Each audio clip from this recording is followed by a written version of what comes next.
Ok, dando continuidade, eu vou falar agora das atividades de fiscalização das NRs. Né? O que consta na nossa NR1 é que a atividade de fiscalização ela pode ser delegada para os órgãos federais, regionais e municipais com autorização do Ministério do Trabalho e Emprego. Né?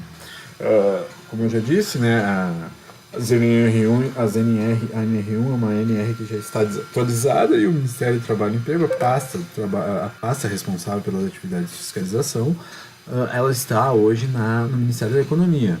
Então, a NR1 ela permite que a atividade de fiscalização seja realizada pelos órgãos federais, regionais e municipais. Muitas vezes a gente tem presente, principalmente quando está em cidades mais do interior, o Sereste, que está vinculado à Secretaria de Saúde, algumas vezes ao Ministério da Saúde, está vinculado ao Ministério da Saúde também, que é o Centro de Referência Especializado em Saúde do Trabalhador, que pratica essas atividades de fiscalização com autorização do Ministério do Trabalho nas empresas. Então, de acordo com o NR1, isso é permitido, mas não é permitido de acordo com a Constituição Federal e com o Decreto 4.552, que regulamenta a inspeção. A gente tem presente também muitas vezes o CREA, que realiza essas atividades de fiscalização junto com o Ministério do Trabalho e Emprego em algumas empresas, e também o Sereste fazendo essas atividades de fiscalização.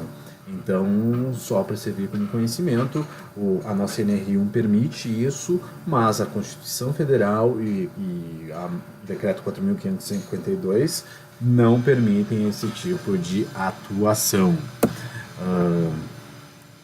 Seguindo adiante, agora eu vou falar um pouquinho das nomenclaturas. Essas nomenclaturas que vão surgir, esses nomes, eles vão servir para todas as nossas 37 NRs.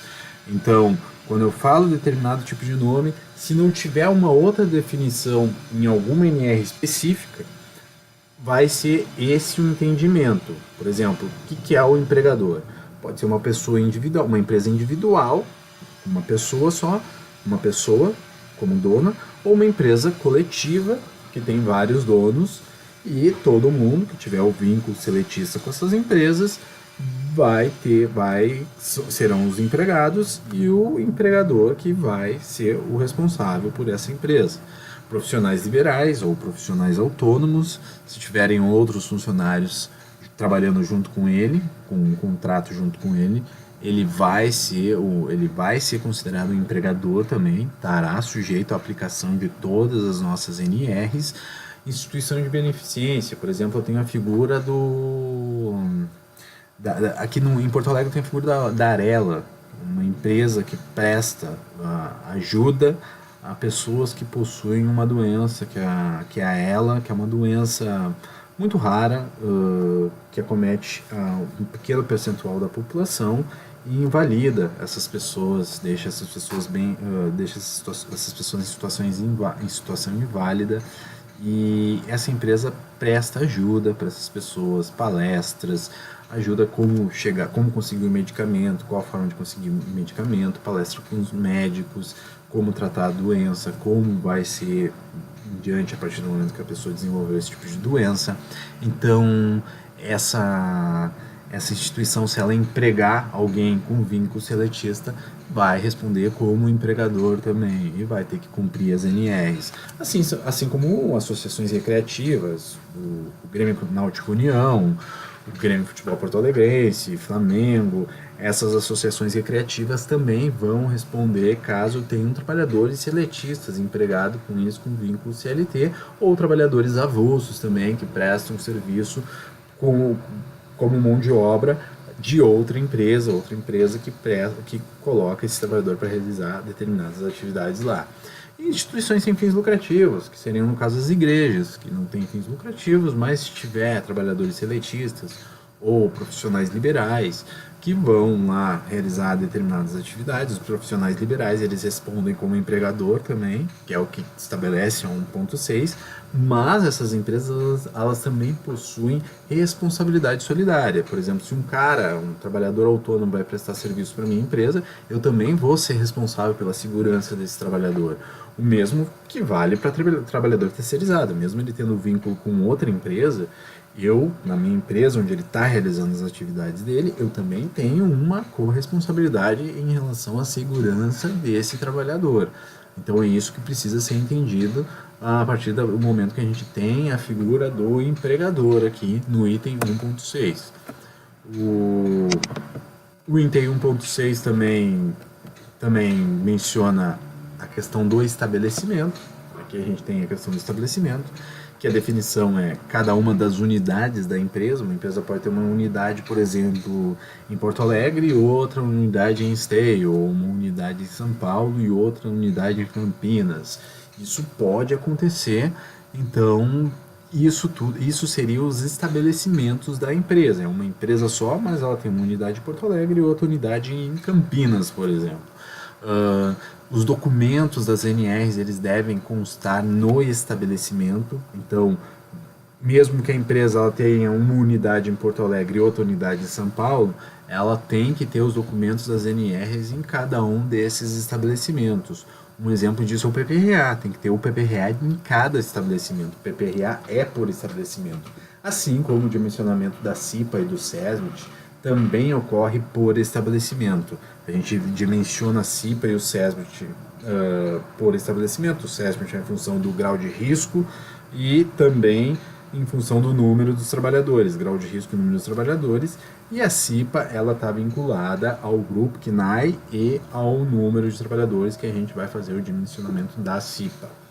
Isso é o estabelecimento, conjunto de unidades ou uma unidade só, que é considerado o estabelecimento. A unidade em si, onde a empresa está alocada, é considerado o estabelecimento.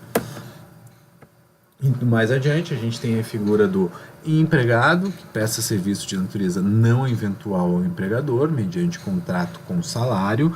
Claro, se o cara trabalha sem receber salário, aí já não é mais um empregado, ele passa a ser um escravo, né? Porque quem trabalha por prato de comida, que trabalha por moradia e trabalha por dívida, são pessoas escravas no conceito que a gente tem da nossa CLT. A pessoa que vai trabalhar, ela precisa trabalhar por um salário, por um valor monetário. O setor de serviço, que é a menor unidade administrativa compreendida no estabelecimento da empresa, por exemplo, tem uma empresa, tem uma unidade produtiva e lá tem um setor do RH, onde fica o pessoal responsável pelos recursos humanos, ali é o setor de serviço. O local de trabalho, que é, por exemplo, o que eu estou fazendo aqui agora, aqui seria o meu local de trabalho, a área ao qual os serviços são executados. Canteiro de obra, que é uma área fixa e temporária, onde se presta operações de apoio à execução da obra de construção, por exemplo, seria a carpintaria. Numa obra de engenharia, ela presta relação de apoio àquela obra, e isso é considerado um canteiro de obra. E a frente de trabalho, né, que é a área de trabalho móvel, temporária, onde um exemplo seria a pavimentação de ruas, que vai modificando o local ao longo do tempo. Por exemplo, começa pavimentando em um lugar a rua e vai indo, segue pavimentando e vai modificar o local ao longo do tempo. A gente tem que prestar bastante atenção que o PCMSO ele é por empresa. O PPRA ele é por estabelecimento. O PCMSO ele pode ser por estabelecimento também, mas ele também pode ser por empresa. O PPRA ele não pode ser por empresa. Cada estabelecimento tem o seu PPRA individual. Agora, o PCMSO é por empresa, pode ser por empresa. Então, cada estabelecimento pode ter o PCMSO geral de todas as unidades da empresa. Definições também, a PAT, que é o Programa de Alimentação do Trabalhador, que serve para o trabalhador de baixa renda, até 5 salários mínimos, e a participação do trabalhador é limitada a 20% do custo direto da refeição desse trabalhador. É assim que funciona o programa, o PAT. O grupo industrial, que possui responsabilidade solidária, que eu já falei em relação a isso, o trabalhador terceirizado que vai efetuar suas atividades lá, esse trabalhador vai ter a responsabilidade da empresa contratante, da empresa contratada também, as duas têm responsabilidades em relação às NRs, assim como trabalhadores autônomos e liberais, mesmo que vierem fazer atividades dentro da minha empresa, eu também terei uma responsabilidade em cima da segurança do trabalho desses trabalhadores. A obra de engenharia, compreendendo ou não um canteiro de obra ou frente de trabalho, será considerado como estabelecimento a não ser que se dispõe em NR diferente. A gente tem uma NR específica para obra de engenharia, que é NR18, e as obras de engenharia são consideradas estabelecimentos, inclusive para o dimensionamento do SESMIT, ela tem uma pequena diferença em relação às outras empresas, porque a figura do engenheiro de segurança do trabalho e do médico do trabalho pode ficar centralizada, no caso de obra de engenharia, que a gente vai ver mais adiante no SESMIT. E o técnico de segurança tem que ficar no local de acordo com o número de funcionários e o grupo KNAI dessa atividade, e assim como o auxiliar técnico de enfermagem. Então, obrigações do empregador. O item 1.7 é um dos itens mais importantes e é o item que faz, muitas vezes, as empresas perderem as ações judiciais, que cabe ao empregador cumprir e fazer cumprir as obrigações legais estabelecidas nas NRs. Quando eu falo isso, a partir do momento que eu estabeleci isso no item 1.7, eu estou dizendo basicamente que se meu trabalhador não quiser usar o EPI, é minha responsabilidade fazer com que ele use. Não basta eu cumprir e oferecer o EPI para ele, eu tenho que fazer com que ele use o EPI. Então, todas as NRs que estão aqui, se meus trabalhadores não querem cumprir determinadas normas, eu tenho que fazer com que eles cumpram, independentemente deles quererem sim ou não.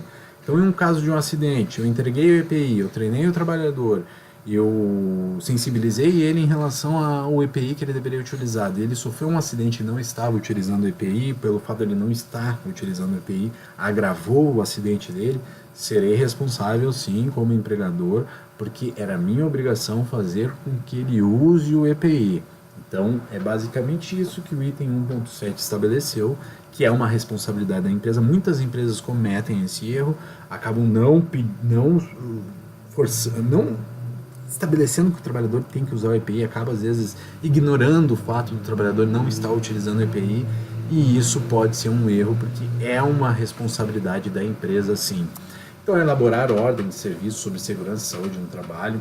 Por exemplo, uma ordem de manutenção tem que elaborar uma OS, as empresas fazem isso, a grande maioria das vezes, elaboram essa ordem de serviço, fazem listas de verificações, procedimentos, as APRs também que existem antes de determinadas atividades, que é uma análise preliminar de risco que ocorre, muitas vezes ajuda muito na questão da saúde e segurança do trabalho. Isso é estabelecido aqui dentro da NR1. Determinar procedimentos em caso de acidentes e doenças do trabalho. A primeira coisa que tem que se fazer é socorrer a vítima, a gente sabe disso. Depois tem que ter um outro procedimento, que é o procedimento de investigação, por que o acidente ocorreu. Isso também tem que ser estabelecido, estabelecer um número para ligar caso ocorra um acidente, para contactar uma ambulância se for necessário, para prestar os primeiros socorros das vítimas, trabalhadores que são treinados em primeiros socorros, ir lá prestar o primeiro socorro em relação à vítima do acidente. Tudo isso tem que estar escrito num procedimento específico para ser aplicado em caso de acidente de trabalho. E todo trabalhador que vai iniciar suas atividades, ele precisa que seja informado os riscos nos locais de trabalho para ele. Os riscos têm que ser informados, eles têm que ser treinados em relação aos riscos. A gente tem NRs específicas que definem que o cara tem que receber determinado tipo de treinamento.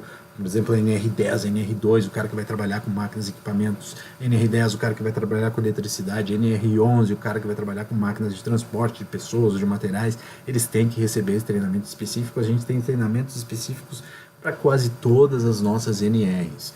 As medidas de prevenção e eliminação dos riscos que já são adotadas pela empresa, seja o EPI que ele vai utilizar, seja alguma medida de ordem geral, organizacional, isso tem que ser informado para o trabalhador também. Os resultados dos exames médicos periódicos que ele realiza, que está no PCMSO, que é a ASO, que é uma responsabilidade do médico do trabalho definir quais os exames ele vai realizar, e os resultados das avaliações ambientais que está no PPRA. Os resultados dos exames têm que ser informados para o trabalhador, se ele está bem, se a questão da audiometria dele ali deu tudo ok no exame, a questão da avaliação ambiental, se determinado agente químico está acima do limite de tolerância no local de trabalho, isso tudo tem que ser informado. E permitir que representantes dos trabalhadores acompanhem a fiscalização dos preceitos legais de segurança e medicina do trabalho. Por exemplo, quando vai um auditor fiscal do trabalho para a sua empresa, vai fiscalizar, Se o sindicato quer acompanhar ou a CIPA quer acompanhar, eu tenho que permitir que isso aconteça, mas somente no âmbito das NRs e perícias em casos de acidentes, não para outras coisas, questão fiscal, isso não é necessário. No próximo vídeo eu vou falar um pouquinho mais sobre a NR1.